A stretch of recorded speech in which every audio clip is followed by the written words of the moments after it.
All right. Welcome back, everyone. We've got quite the deep dive for you all today. Yeah, we're really going deep on this one. Two big stories that you've definitely seen in the news. Might not seem connected at first glance, but stick with us. Oh, they're connected, all right. Yeah. In ways you might not expect. Exactly. So first, we've got President Biden pardoning his son, Hunter. And on the other side of the world, we have the South Korean president trying to declare martial law. and getting shut down pretty quickly. Yeah, no kidding. Really makes you think about how power works and how it's checked. Absolutely.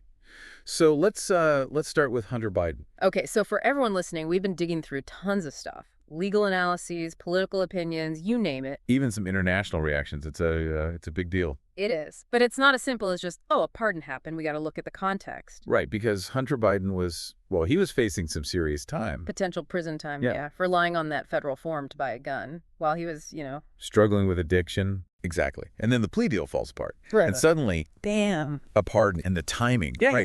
Right before sentencing. That's what got everyone talking. It definitely raises some eyebrows. For sure. Some people are comparing it to, like, Ford pardoning Nixon. Trying to heal the nation, but maybe making things worse. It divided people, that's for sure. And then there's Clinton pardoning Mark Rich, that financier guy. Yeah, fled the country to avoid charges. Those pardons. Not exactly looked at fondly now. Nope.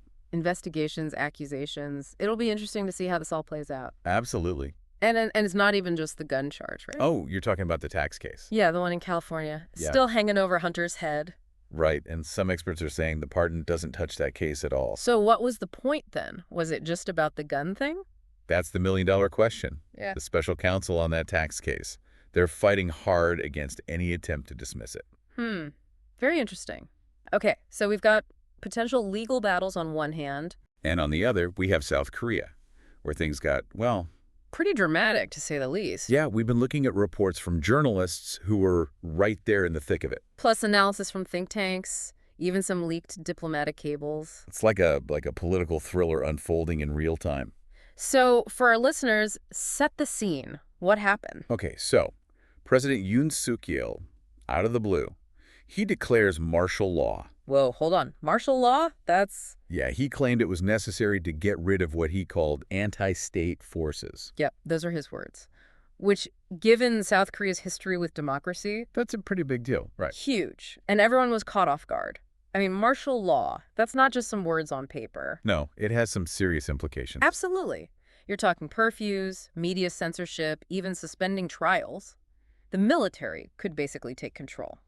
So what were these anti-state forces that President Yoon was so worried about? Well, he pointed to two main things. And get this. Okay, I'm listening. Opposition figures supposedly sympathizing with North Korea. Which, touchy subject in South Korea. Always a sensitive topic. And a doctor strike. A what? A doctor strike? Yeah. Apparently that was a big enough threat to warrant martial law. That's wild. Right. But looking at what our sources are saying. Yeah, what are the experts saying? This might have been less about an actual national emergency and more about consolidating power. Exactly. Yeah. President Yoon's been facing some political troubles lately. So maybe this was a way to distract or shift the focus. Maybe.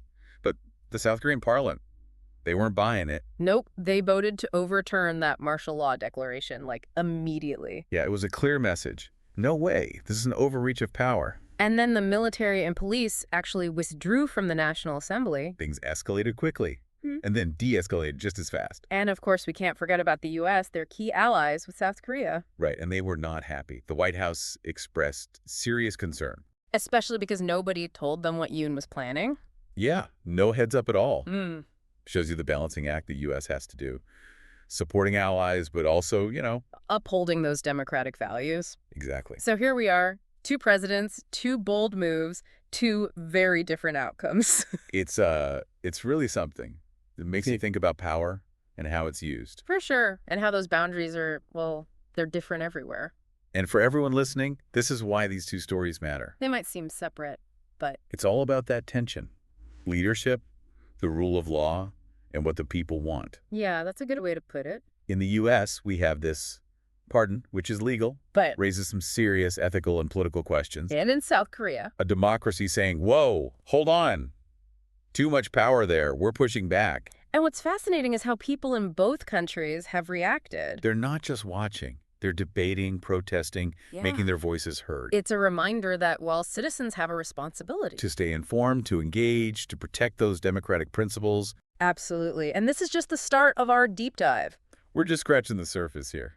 After the break, we'll be going back in time, looking at the history of presidential pardons and martial law. Seeing what lessons we can learn from the past. And what all of this means for the future. Stay tuned.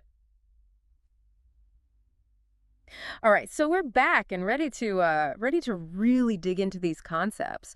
Presidential pardons and martial law. Yeah, these aren't exactly new ideas, are they? Not at all. They've been around for, well, for centuries. Each with a pretty fascinating history. It can really shed some light on what we're seeing today. Okay, so let's rewind a bit. For our listeners who, maybe haven't thought about this stuff before, Sure.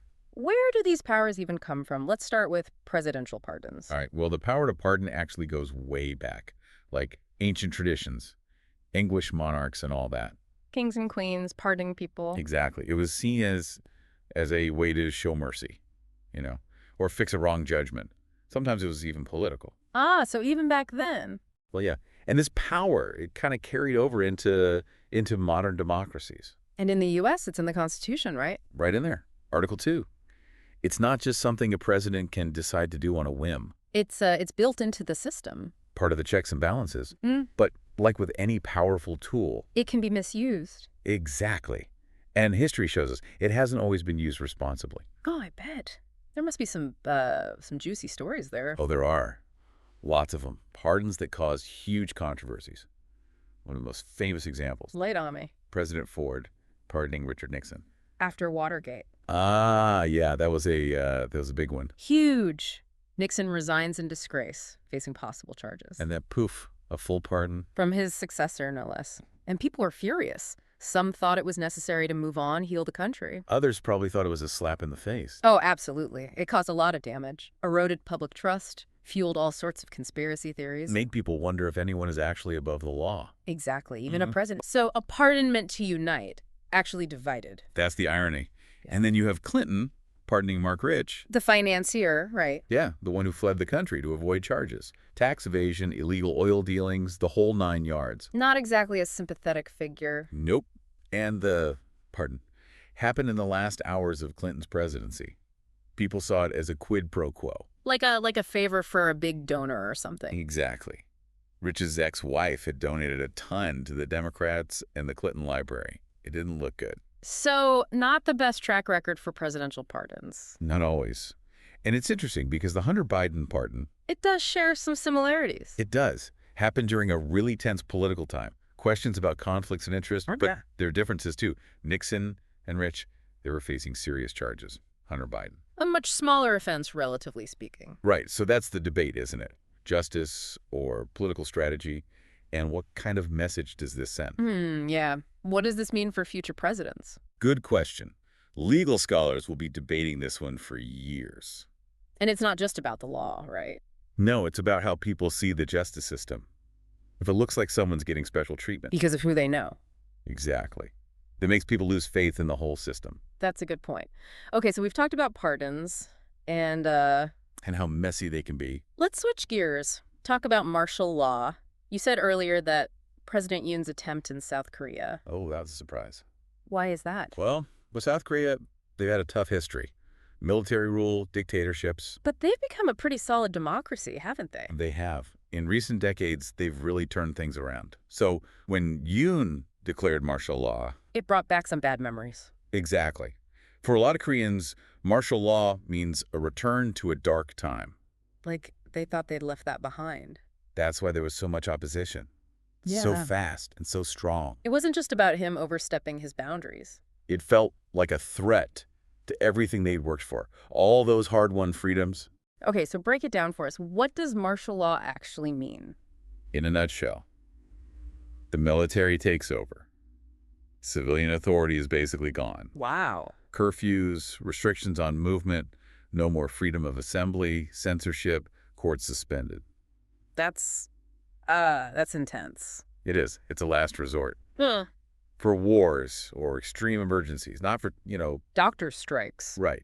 So Yoon was basically trying to hand over the country to the military. Even if he had his reasons, the timing. And the timing, the lack of transparency, it all just felt wrong. And those anti-state forces he talked about? They were never clearly defined. So what was he really going after? That's the thing. It was so vague, people thought he was just trying to silence his critics. Get rid of anyone who disagreed with him. Basically.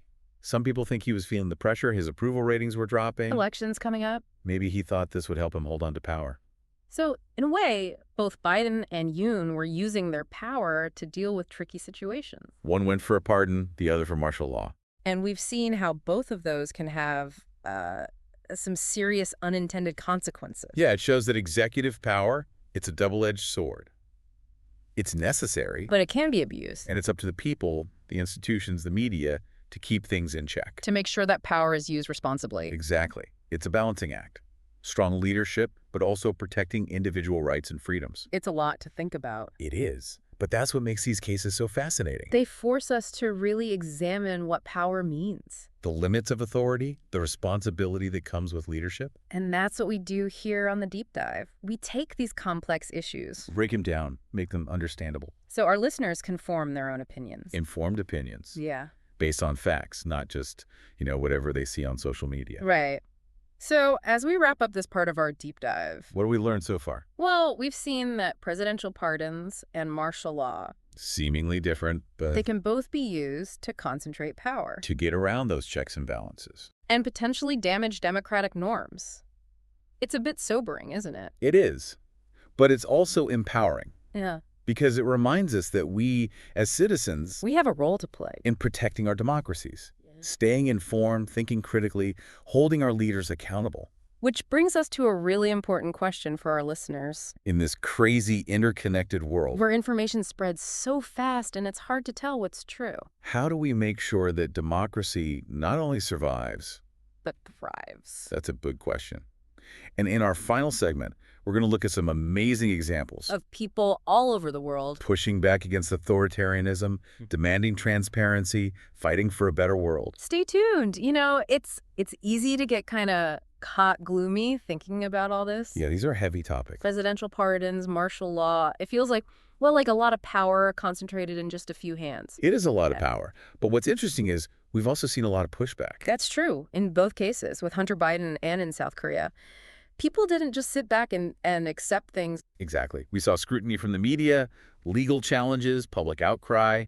It shows that, That power can be checked. exactly, a strong civil society, checks and balances, these things matter. So it's not just presidents making decisions and that's it. There's this whole interplay. Right. Power, accountability, and the public getting involved. Okay, so for our listener who's trying to connect all these dots, what are the big takeaways here? Well, one thing that really stands out is information.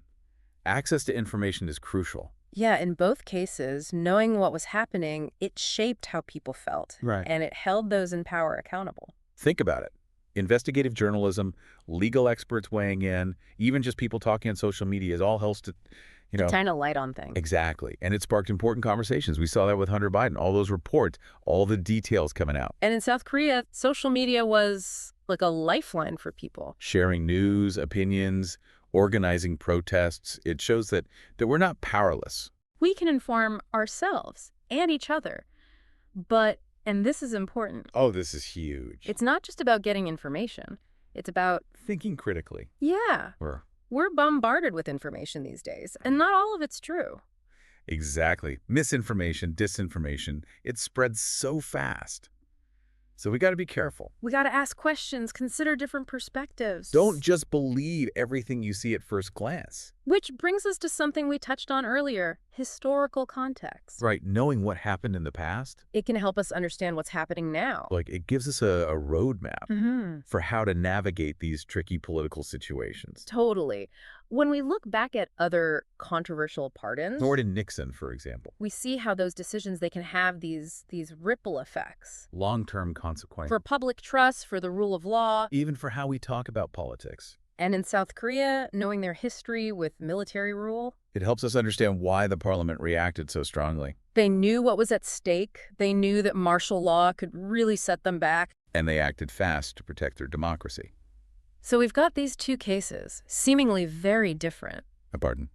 And an attempt at martial law. But they both raise this fundamental question. The question we keep coming back to. How do we make sure democracy not only survives, but actually thrives, especially in today's world? It's a big question. And I think the answer is, well, it's complicated. There's no easy fix. Right. But one thing's for sure, it takes all of us. We can't just sit back and hope for the best. We got to be engaged citizens, informed, active, willing to participate. That means having open conversations, even with people we disagree with. Respecting different viewpoints. And holding our leaders accountable. Through voting, through peaceful protest, even just by speaking up. And it means protecting a free press, supporting those who expose wrongdoing. Make sure information is available to everyone. Transparency is so important. Yeah. But you know what? It's not just about these big, grand actions. Sometimes it's the small things. The choices we make every day, the conversations we have, the information we share, how we treat each other. It all adds up. Democracy isn't something that just happens. We have to make it happen every day. That's why this deep dive has been so important. It's not just about these two specific events. It's about the bigger picture. It's about understanding the forces at play, the challenges we face, and the power we have to make things better. So, as we wrap up this deep dive, we hope our listeners are feeling, well, maybe a little bit challenged. But also hopeful. Because we face complex problems, yes. But we also have the power to shape the future. So keep exploring these ideas. Keep asking those tough questions. Keep engaging with your communities. Because a well-informed, active citizenry. That's the heart of a healthy democracy. Thanks for joining us on this deep dive. We'll see you next time.